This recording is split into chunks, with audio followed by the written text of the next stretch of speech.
안녕하세요. 김동인 작가의 단편소설 정희 낭독해 드릴게요. 작가에 대한 소개는 저희 채널에 이미 김동인 작가의 작품들이 많이 올라가 있으니까 참고하시기 바랍니다. 그럼 지금부터 작품 만나보시죠.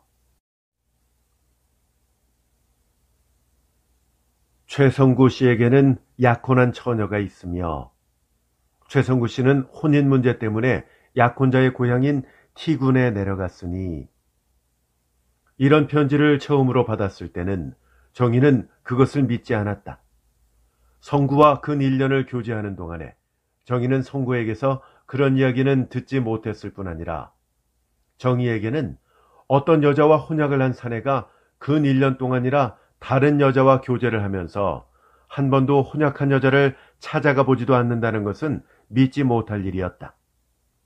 만약에 그 편지에 있는 말이 사실이라고 하면 성구는 그 근 1년 동안에 서로 찾아는 못 갔다 할지라도 한마디의 한숨이라도 지었을 것이었다. 근심과 비련의 눈물이라도 지었을 것이었다.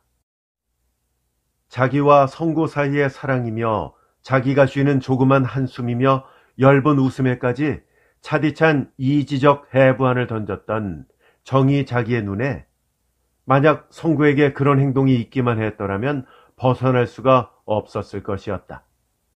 만약 얼마를 더 양보해서 약혼자가 있다 할지라도 그것이 과연 무엇일까? 약혼자는 사실 있을지도 모를 일이었다.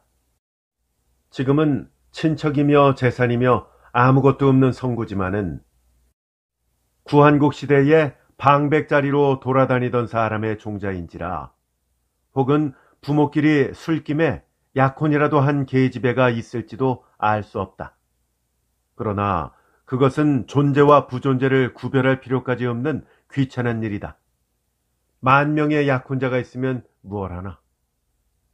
성구가 T군을 잠깐 다녀오겠다고 내려갈 때 정희가 무얼 하러 가느냐고 물으니까 그는 그때 그저 웃어버리고 말았다. 성구가 내려간 뒤 4, 5일 지나서 정희는 바로 그 괴상한 편지를 받았던 것이다. 성구가 다만 웃어버렸던 그 여행의 목적에 대한 구체적 설명이 그 편지에 있기는 있었다. 이런 편지를 받는 것이 좀 불쾌하기는 했지만 그러나 정희의 머리를 지배할 만큼 큰 문제는 못 되었다. 혹은 파혼하러 갔을지도 모를 일이니까. 한 사나흘 걸릴 줄 알았던 성구의 여행은 의외로 길어졌다. 한 주일이 지나서 열흘이 되어도 성구는 돌아오지 않았다. 성구의 여행이 뜻밖의 길게 됨을 따라 정희의 머리에는 차차 검은 구름이 덮이기 시작하였다. 웬일일까? 성구는 파혼을 하러 갔을 텐데 문제가 좀 어렵게 되었나? 그러나 문제가 어렵게 되는 것 같은 것은 걱정이 없다. 그에게 무서운 것은 성구의 성격으로서 짜낸 지금의 경우였다. 만약 시인이 되었더라면 불세출의 시인이 될지도 모를 만치 열정적인 성격의 주인공 성구. 바로 정희의 걱정은 여기에 있었다. 상대자와 접촉하는 순간 인스퍼레이션 그것으로서 그 상대자의 전인격을 추정하며 그 추정만으로 그 사람에 대한 관념을 지으려 하는 성구인지라 그 소위 약혼자라는 사람이 성구의 첫눈에 어떻게 보였든지 만약 첫눈에 마음에 든다라고 생각이 되었을 것 같으면 바로 거기에 정희가 걱정할 만한 사건이 생겨나지 않았을까? 그러나 정희의 근심이 마침내 실현될 때는 정희는 과히 놀라지 않았다고 생각하였다. 정희는 그때 용부 파틸리샨의 전기를 읽고 있었다. T군에 친언니와 같이 사귀던 친구가 있었으므로 거기 성구의 일을 조사해달라고 편지를 했던 그 화답이 정희가 파틸리샨의 전기를 읽을 때 도착했던 것이다. 그때 책 속의 파틸리샨은 이집트에서 외로이 병든 자기의 사랑하는 사람을 위로하고자 황망히 고국을 떠났다. 파틸리샨도 여인이다. 그녀의 눈에도 따뜻한 눈물이 물론 있었을 것이다. 정희는 이렇게 생각하면서 그 페이지에 종이를 끼우고 책을 접은 뒤에 고즈넉이 편지 봉투를 뜯었다. 정희는 까딱도 안 하고 그 편지를 다 읽었다. 그러고는 다시 파틀리샨의 전기를 폈다. 온갖 파란과 모험으로 가득 찬 파틀리샨의 항해 이야기도 한 줄기의 얽힘도 없이 정희의 머리에 들어박혔다. 정희의 머리는 편지 때문에 조금도 흐려지지 않았던 것이다. 파틀리샤는 이집트의 어느 해안에 닿았다. 그녀는 사랑하는 사람의 병들어 누워있는 곳을 찾아갔다. 야위고 쇠약한 그는 해안 어느 조그만 오막사리에 토인 계집애의 간호로 고즈넉이 누워있다. 그는 파틀리샨을 보고 적적한 웃음을 웃었다. 파틀리샨도 고즈넉이 웃었다. 그리고 애인의 앞에 가까이 가서 꿇어 앉았다. 파틀리샨, 나는 당신이 오늘 오실 줄 알았소이다. 어떻게 해요? 그는 힐끗 토인 소녀를 보았다. 파틀리샨도 소녀를 보았다. 그녀의 눈에는 약간의 의심의 빛이 있었다. 이 계집애는 대체 누구예요? 파틀리샨, 그 소녀에게 감사의 하례를 드려주오. 알아 죽어가는 몇 달 동안 나의 유일의 생명이고 넋이었던 바로 그 소녀에게. 파틀리샤는 다시 한번 힐끗 소녀를 보았다. 소녀는 두려운 듯이 그의 팔에 자기의 손을 얹으며 머리를 숙여버렸다. 저는 당신 때문에 내가 돌보지 않으면 안 될 수백의 생명을 고국에 내버려 두고 왔어요. 물길과 뭇길에 온갖 고생을 겪으면서도 파리하고 여윈 당신을 보고 싶기 때문에 참고 왔던 거예요. 근데 그동안에 당신께서는 이 검붉은 계집의 팔에 부담겨서 이 파틀리샨 같은 계집은 생각도 안 하셨겠지요? 파틀리샨. 단정코 그래요.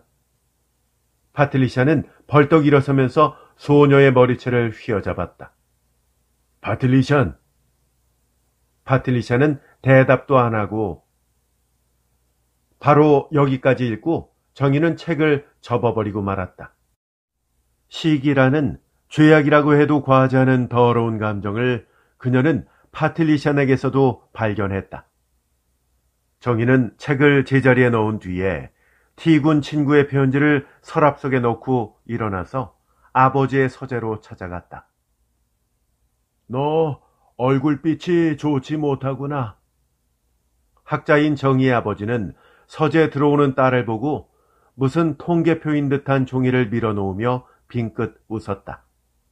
물론 정희는 아까 그 편지 때문에 아무런 영향도 받지 않았다고 생각은 하였다. 그러나 좋지 못하게 된 얼굴빛은 감출 수가 없었다. 정희는 고즈넉이 아버지의 앞에 앉았다. 아버지, 왜 그러냐? 저 남영식 씨와 결혼하겠어요.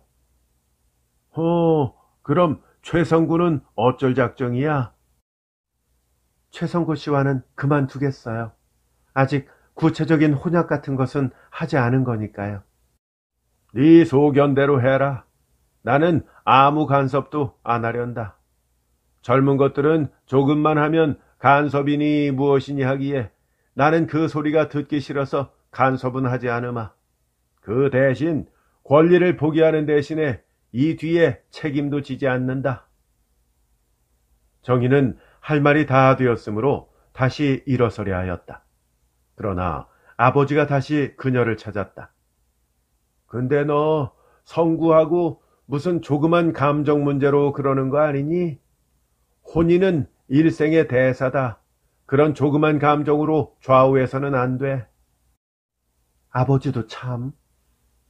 정희는 이 한마디뿐으로 아버지의 질문에 대답하였거니 하였다. 사실 이 한마디는 아버지, 나를 그런 천박한 계집애로 보세요 하는 뜻을 넉넉히 나타내었다. 아버지는 다시 통계표를 들여다보았다. 그리고 머리는 그 통계표로 향한 채로 다시 물었다. 성구도 지금 T군에 가 있다지? 네.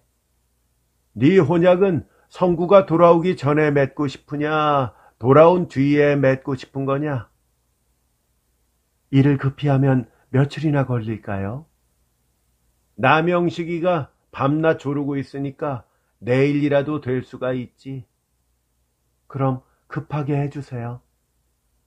아버지의 눈은 통계표에서 떠났다. 그렇게 급하니? 일에는 도리라는 것이 있지 않냐? 내 의견으로 말하면 물론 성구보다는 영식이가 네 서방으로는 낫다. 찬성은 하지만 여태 그리 좋아하던 성구를 내버리고 그렇게 싫어하던 영식이에게 가겠다는 네 마음을 알 수가 없구나. 일시적 감정이 아니냐? 내 의견으로는 성구가 T군에서 돌아온 뒤에 다시 한번 만나보고 일을 처결하는 것이 옳을 것 같다. 하지만 정희는 대답이 없다. 꼭 빨리 해야 되겠느냐? 네. 정희는 모기만한 소리로 작게 대답을 하고 그만 그 자리에 쓰러졌다.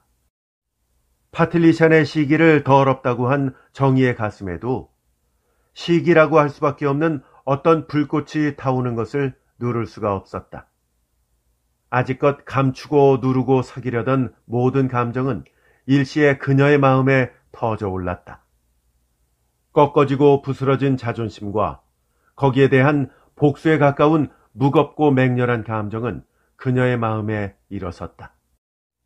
여태까지 그리도 싫어하던 영식에게 갑자기 혼인을 허락하게 마음이 변한 것도 여기서 나온 것이었었다. 예, 정희야. 울만한 일이 있으면 울거라. 죽을 일이 있으면 죽어도 좋아. 결코 간섭하지 않으마. 그 대신 소위 사후 승낙, 아니 사후 설명이란 것도 있지 않니? 영식이와의 혼약도 인젠 성립된 것과 마찬가지니까 사유를 설명해라. 성구와 어떤 까닭으로 떨어지게 됐는지, 또 영식이와 결혼을 하겠다는 까닭은 무엇인지 그 연유를 설명해 보아라. 정희는 펄떡 정신을 차리고 머리를 들었다. 이게 무슨 광태냐? 그래도 정이라고 하던 계집애가 세상 보통의 계집애들처럼 울며 불며 이런 광태가 어디 있나? 그녀는 눈물을 얼른 씻고 일어나 앉았다. 별로 설명할 거는 없어요. 그저 아버지는 종래 통계표를 집어서 서랍에 집어넣었다. 그리고 정희 쪽으로 돌아앉았다. 너 성구한테 버림받았니? 그랬구나. 아니에요. 아니가 아니다. 버림받았구나. 자, 사유를 설명해 보아라. 정희는 힐끗 아버지의 얼굴을 쳐다보았다. 아버지의 얼굴은 노여움으로 벌겋게 되었다. 버림받은 사랑하는 가련한 딸 정희 때문에 아버지의 얼굴은 붉게 되어 있었다. 경박한 자식. 정희에게 설명을 듣고 T군에서 온 편지까지 본 뒤에 아버지는 토하듯이 중얼거렸다. 그런 경박한 자식의 일은 생각할 필요도 없다. 근데 너는 꼭 시집을 가야 되겠니? 안 가고는 못 견디겠어? 나는 아무리 해도 네가 영식이에게 가겠다는 이유를 알 수가 없다. 일시적 감정으로 네가 제일 싫어하던 사람에게로 간다는 것이 어떤 복수 같은 생각이 들어서 그러지 않느냐? 만약 그렇다면 그거는 네 잘못된 생각이야. 결혼은 일생의 대사다. 일생의 대사야. 정희는 걸핏 남영식을 생각해 보았다. 영식은 그리 미남자라고 할 수는 없지만 어디 내놓아도 뻐젓하니 지낼 만한 풍채는 가진 사람이었다. 대단히 침착하고 점잖은 사람이었다. 예수교인은 아니지만 진실한 예수교인에게 뒤지지 않을 만치 신실한 사람이었다. 재산가이자 실업가이며 훌륭한 인격자였다. 그리 웃는 때는 많지 않지만 대단한 호인이었다. 그리고 남편감으로는 세상에 드문 사람이었다. 자기는 아직껏 왜 영식이를 그렇게 싫어하였나? 싫어할 점이 어디 있었나? 자기가 영식이를 그렇게 싫어한 단 한 가지의 이유는 영식이는 성구와 정반대의 사람이라 하는 점이었다. 좋아하려면 못할 일은 아닌 것이다. 억지로 정희는 이렇게 마음을 먹고 머리를 아버지에게로 돌렸다. 아버지, 영식 씨를 저는 애인처럼 대접할 수는 없지만 지아비로 존경할 수는 있어요. 다른 점보다도 점잖고 신실한 인격자니까요. 아버지는 벙글 웃었다. 네 성격에는 영식이가 맞겠지. 그러나 작정은 안 하겠다. 결혼은 일생의 대사야. 너도 좀 더 생각해 보아라. 더 생각을 해보고 다시 작정을 하자. 급히 작정을 했다가는 이후에 마음이 변하게 되었어도 어쩔 수가 없잖니. 후회 막급. 그 너희들의 문자로는 뭐라든가 더 생각할 필요가 없어요. 아버지께서 생각해 보라시니 하룻밤 더 생각은 해보겠습니다만 생각해 보아도 그걸 거예요. 하룻밤? 너무 급행으로 하지 마라. 천천히. 너 저 담벼락에 써붙인 내 표를 보아라. 뭐라고 써있니? 정희는 아버지의 서재에 들어올 때마다 보곤 하는 아버지의 표어를 다시금 쳐다보았다. 관찰, 해부, 심사, 숙고, 연후, 착수. 내가 20년 이래로 지켜내려온 것이 바로 저 표어다. 절대로 실패하지 않고 후회할 일도 안 생기는 유일한 방법이 바로 저 표어를 지키는 거야. 더 생각해 보아라. 혼인이 일생의 대사니까. 정희는 싱겁게 한 번 웃은 뒤에 아버지의 방을 나섰다. 며칠 뒤에 정희와 남영식의 혼약은 성립되었다. 그날 밤 정희는 자기 방에 들어박혀서 자꾸 울고 있었다. 모든 아름답고 꽃다울 미래는 한나절의 꿈으로 쓰러져 버렸다. 남편을 존경할 수는 있지만 사랑할 수는 없는 아내와 짐작컨대 아내를 귀해하며 존경할 줄은 알지만 사랑할 줄은 모를 것 같은 남편. 그 두 사람 사이에 혼약이 성립된 것이다. 봄날 꽃밭에서 지저귀를 꾀꼬리를 생각하던 정희는 소나무 위에 한가히 앉은 학을 보았다. 성구씨, 이런 밉고도 또한 그리운 이름이 어디 있을까? 성구씨, 정희는 울면서 소리까지 내어 뇌어보았다. 야, 성구야, 아이고 속상해. 성구, 사람 살리려무나. 너 때문에 사람 죽는다. 정희는 이전에 성구와 자기 사이에 왕복된 표현지들을 쪽쪽 찢었다. 봄날의 짧은 밤은 꽤 깊었다. 그러나 정희는 자리도 펴지 않고 책상에 엎드린 채로 자꾸 울고 있었다. 낮에는 정희는 천연하다. 날이 갈수록 얼굴은 차차 보이게 초췌하였지만 남보기에 그리 괴로워하는 것 같지도 않았다. 권리를 포기하는 대신 책임도 안 지겠다는 정희의 아버지는 아무 간섭도 하지 않았다. 이것이 정희에게는 더욱더 적적하였다. 아버지에게서 성구 얘기라도 나오면 마음껏 성구를 욕해서 반어로라도 성구에게 대한 그리운 정을 토해보고 싶지만 물 없이 헤엄칠 수는 없었다. 정희의 쓰리고 아픈 마음은 호소할 곳이 없었던 것이다.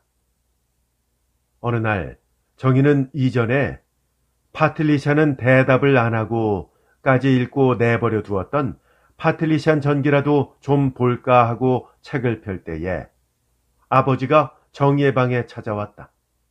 정희는 빨리 책을 접어치웠다. 또 소설 읽고 있었니? 근데 누가 널 찾아왔더라. 누구요? 최성구. 정희는 눈이 아득해졌다. 온몸의 피가 모두 얼굴로 모여드는 것을 알 수가 있었다. 정희는 허둥지둥 책상 귀에 의지하였다. 만나기 싫으냐? 싫거든 내쫓아 버릴게. 아니에요. 만나보겠어요. 만나본다고? 그럼 이 방으로 보낼까? 네. 아버지는 나갔다. 아버지가 나간 뒤에 정희는 머리를 한번 쓰다듬은 뒤에 치마 고름을 다시 메고 일어섰다. 성구가 들어왔다. 그러나 이때는 벌써 정희는 마음의 동요를 다 눌렀을 때였다. 정희는 조금 허리를 굽혀보고 언제 올라오셨어요? 하고 물었다. 이제 왔습니다. 성구도 물론 혼약 소식을 들었을 것이었다. 정희에게 대한 차디찬 태도는 그것을 증명하였다. 둘은 먹먹히 서 있었다. 그러나 좀 뒤에 성구가 먼저 입을 열었다. 좌우간 좀 앉으시죠. 네, 참 앉으세요. 정희는 성구에게 자리를 가리키면서 앉았다. 둘은 역시 먹먹히 앉아 있었다. 정희는 자존심만 허락한다면 이 자리에 쓰러져서 모든 사연을 다 얘기하고 싶었다. 사실 성구가 이때를 당하여 정희를 찾아온 것은 타협할 여지가 있다는 것을 뜻함으로 해석해도 과히 틀린 말은 아닐 것이었다. 성구도 역시 자존심과 다투는 듯이 먹먹히 앉아 있었지만 종래 입을 열었다. 남영식 씨와 혼인을 한다지요? 네. 정희는 꽤 큰 소리로 대답하였다. 축하드립니다. 마침내 정희의 감정은 자존심을 깨뜨렸다. 네, 마치 성구 씨가 시골에서 혼약을 한 것과 마찬가지로요. 이것은 과연 항복의 제1보였다. 이때 만약 성구에게서 정희의 말을 인도할 무슨 한마디의 말이라도 떨어졌으면 정희는 온갖 것을 내던지고라도 다시 성구의 품으로 돌아왔을 것이었다. 성구의 입은 부들부들 떨렸다. 축하드릴게요. 네, 고맙게 받겠습니다. 기쁘시겠어요? 네, 기쁩니다. 타협은 이리하여 깨어졌다.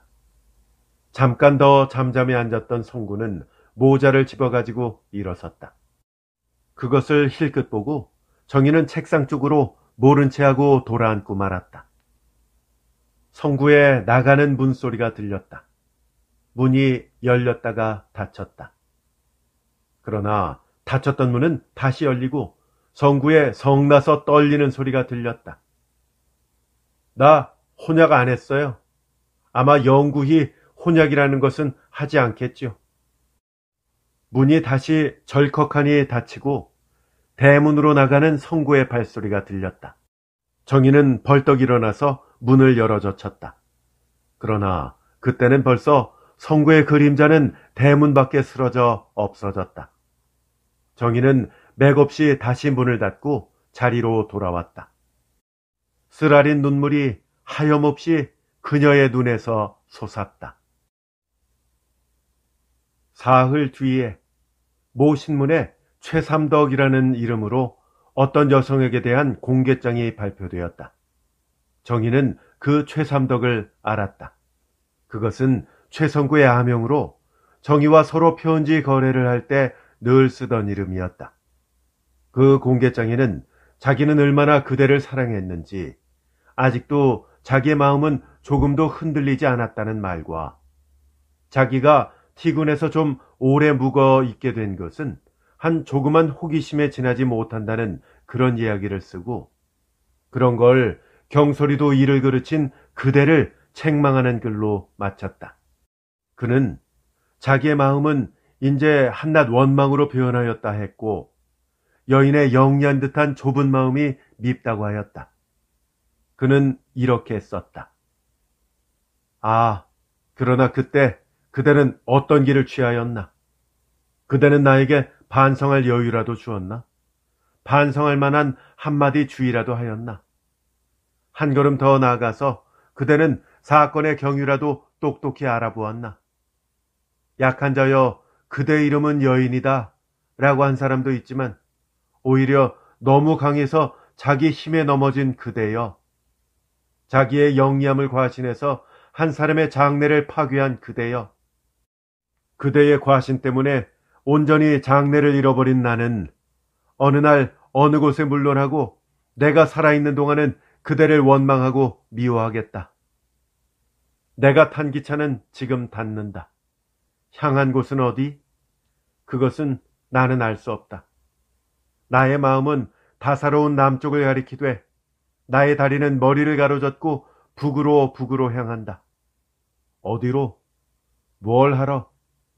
상처받은 나의 마음은 더욱 찬 인정을 맛보아서 지금의 나의 마음을 얼마라도 위로하려고 한없이 끝없이 북으로 간다. 일생은 길다. 세상은 좁다. 우리 둘이 이후 어느 곳에서 어떤 경우 아래 다시 만날지 그것은 알 수가 없다.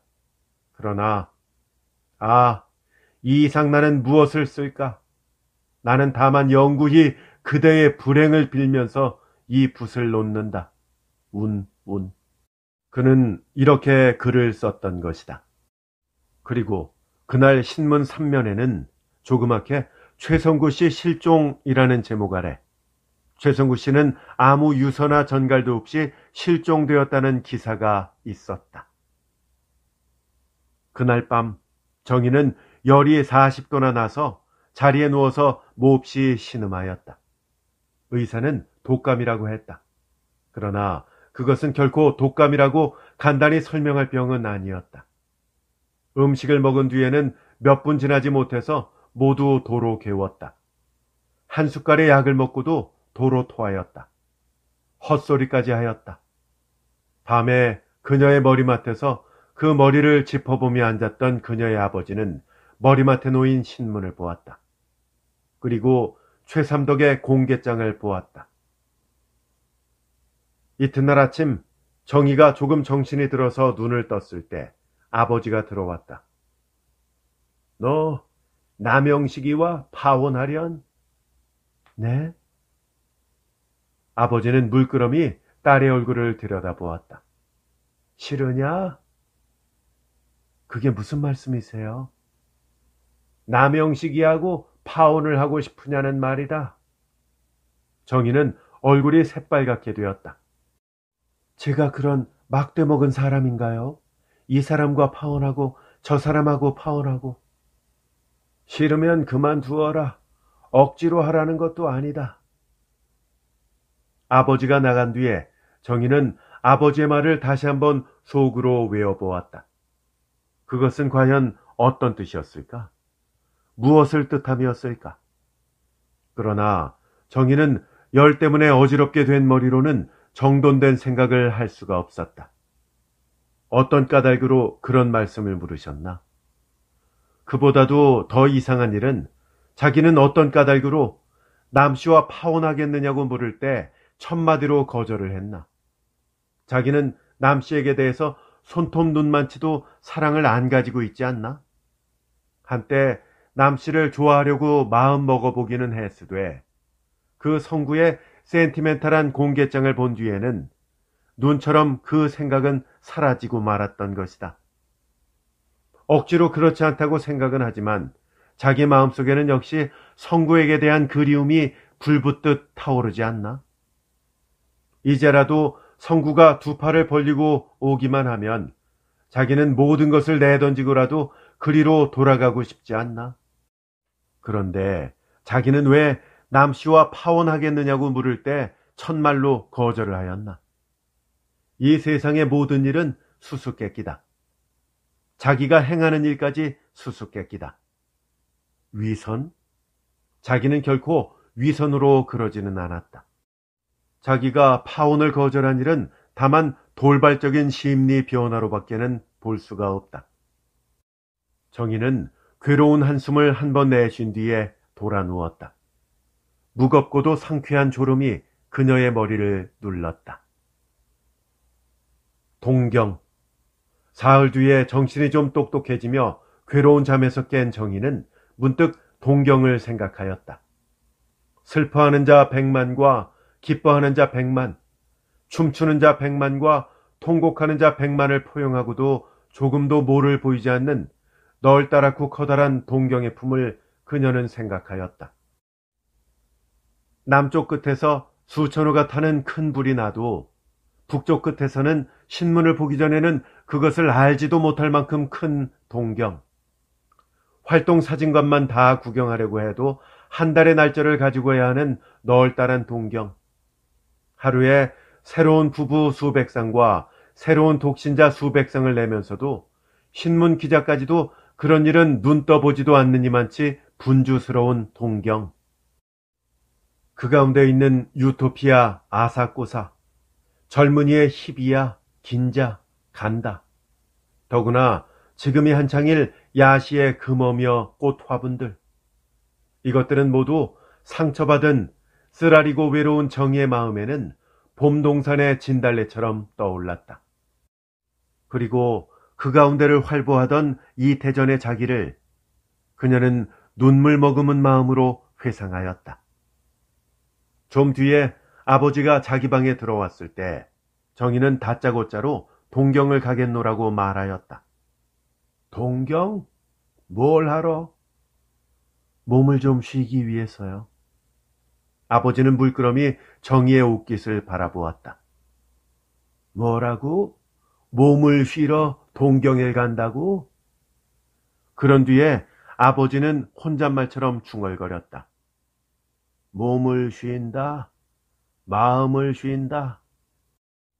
아버지는 주머니에서 마더스 파이프를 꺼내서 담배를 붙여 한참 뻐근뻐근 빨면서 가만히 있다가 또 입을 열었다.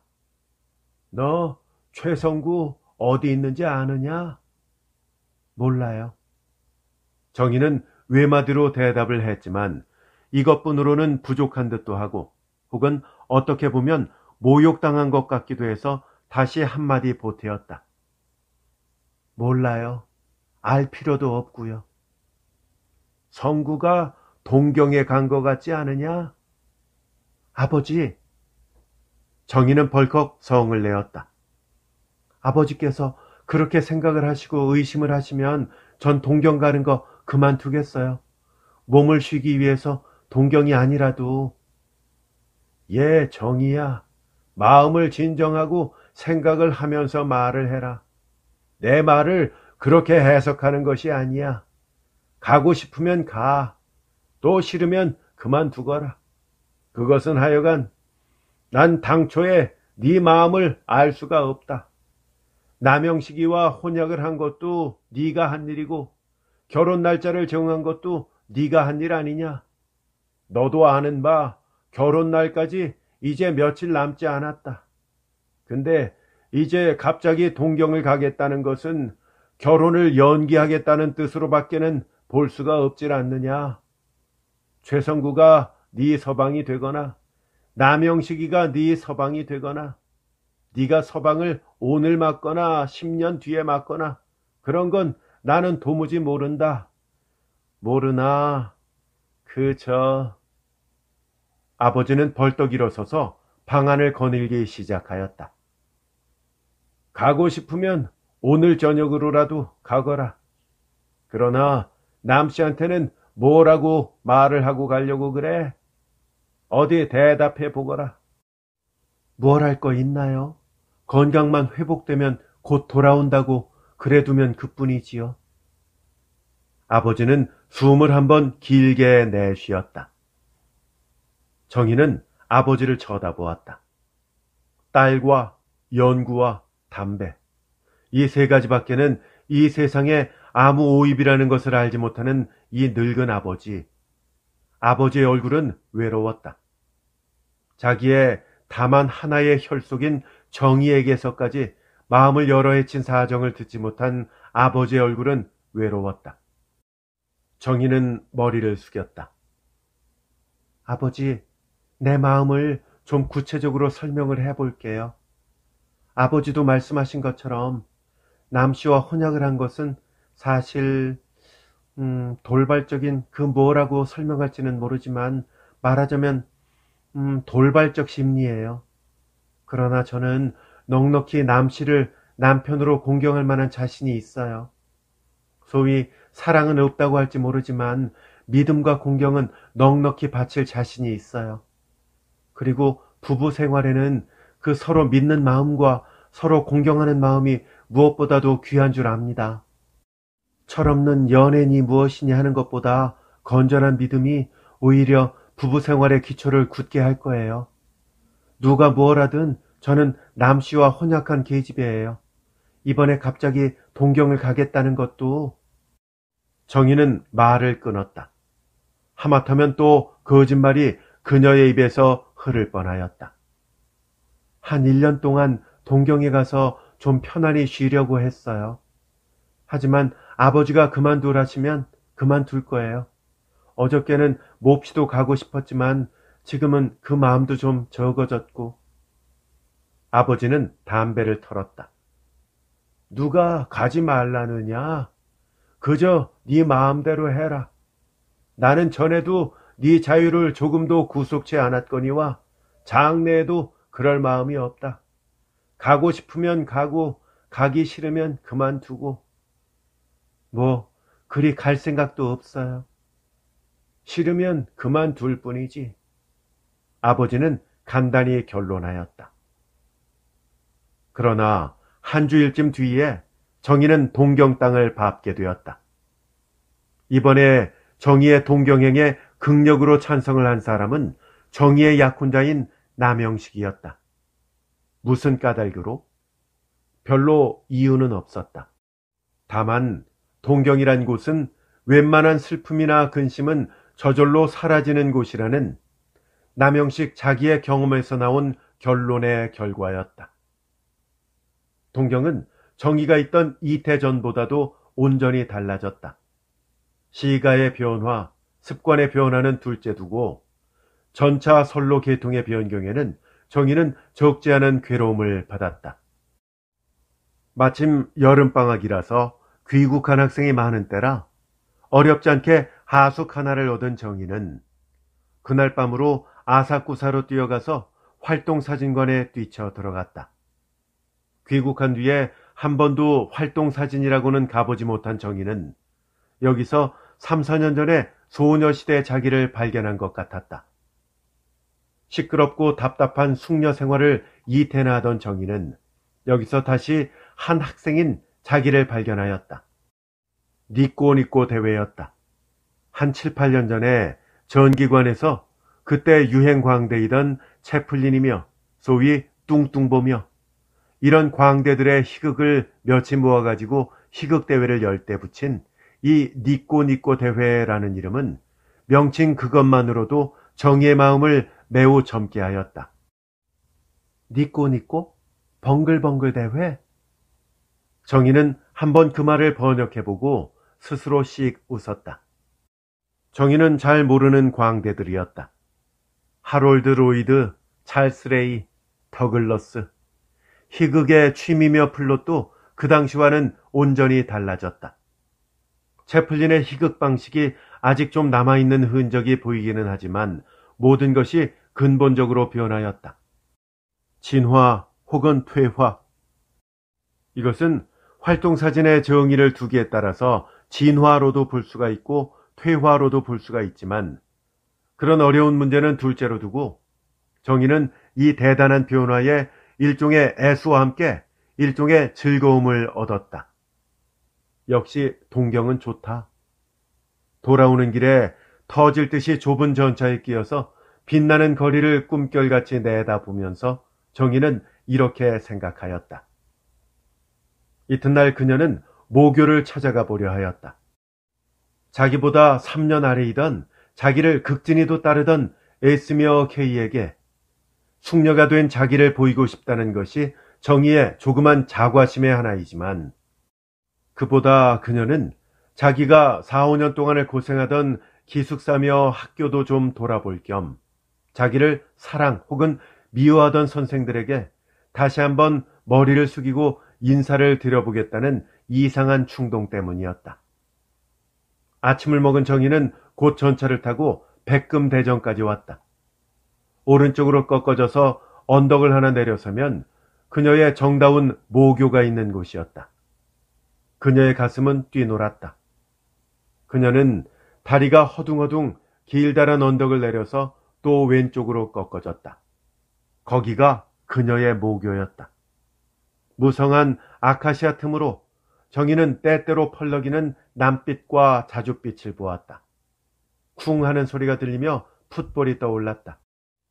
여학생들의 깨깨거리는 즐거운 웃음소리가 들렸다.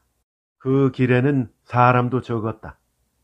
정희는 아카시아 담장 쪽으로 곁눈질을 하면서 대문 있는 쪽으로 향하였다. 그러나 대문 앞까지 이른 정희는 문득 더욱 걸음을 빨리해서 곁눈질도 안 하고 도망하듯이 대문을 그저 지나가 버렸다. 누가 나를 보지는 않았을까 하는 걱정과 누가 보았으면 하는 바람의 생각이 그녀의 마음을 눌렀다. 정희는 그 학교를 썩 지나가서 몰래 학교 쪽을 돌아다 보았다.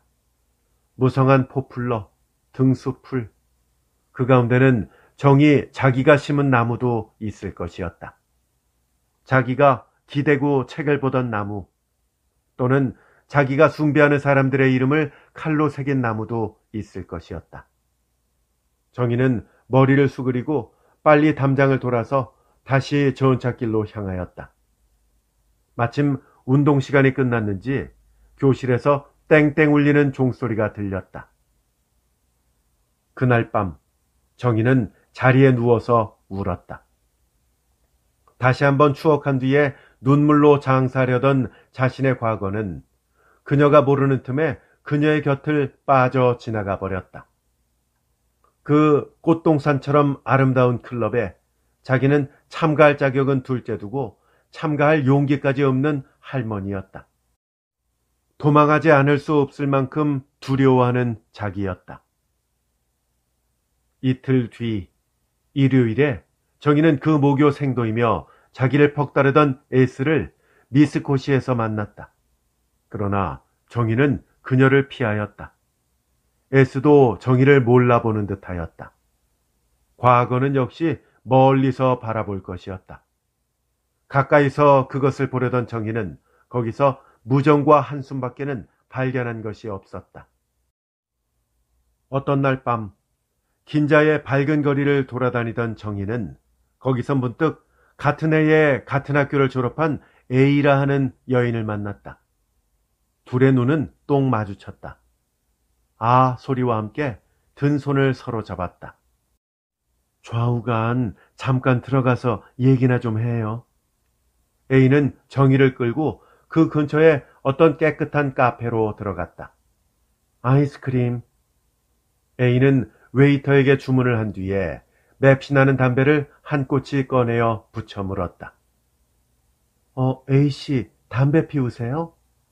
정희는 놀라서 물었다. 네, 정희씨는 아직? 아이, 망측해요. 잡숴 보세요. 좋으니까. 좌우간 참 오래간만이구려. 자, 아이스크림 잡수세요. 근데 정희씨 결혼하셨어요? 정희는 대답 없이 적적히 웃었다. 아직 안 했구먼. 안 했으면 이후에라도 아예 할 생각을 하지 말아요. 참 귀찮아. 당신은 했어요? 했으니까 말이지요. 참 결혼은 인생의 무덤이에요. 정희는 A를 자세히 보았다. A는 얼굴이며 그 사상까지 이태전과 다름이 없었다. 부인세계라는 잡지에서 지식을 흡수하는 그녀의 정도는 이태전과 조금도 다름이 없었다. 난 인제라도 다시 이혼을 하고 독신이 될까 해요. 모든 일이 다 시끄럽고 귀찮고. 난 이제 귀국해서 결혼을 할까 하는데요. 그만둬요. 필연코 후회할 테니. 아니, 왜요? 모든 일이 다 시끄럽고 부자유하고. A씨도 부자유예요? 부자유고 말고요. 정희는 웃으면서 다시 A를 보았다. 그리고 그 부자유라는 것도 의미가 명료치 못한, 다시 말하자면 여인으로서의 자유라는 것을 이해치 못하고 잡지 등에서 본 바에 중상에 지나지 못하는 것임을 알아보았다. 난 이렇게 생각해요. 자유, 부자유는 둘째 문제고요.